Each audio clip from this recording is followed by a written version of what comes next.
एवढी संपत्ती उभं केल्याच्या नंतर शेवटी सोबत काय नेणार आहे का? काहीच नाही. नेणार काय? फक्त एक मातीचा मडका.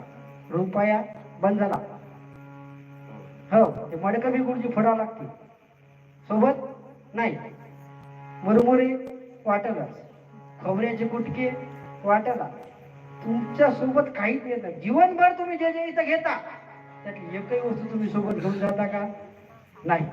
मग भगवंतासमोर तुमचं काय चालतं? फक्त कर्म चालत असतं. तुम्ही केलेलं कर्म हेच भगवंतासमोर माहिती. आम्ही आरोपी आहे, भगवंत न्यायाधीश आहे, आणि या दोन्हीच्या मधातला वकील कोण आहे? संत.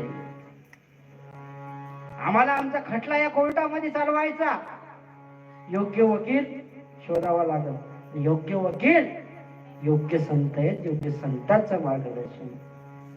आणि आम्हाला आज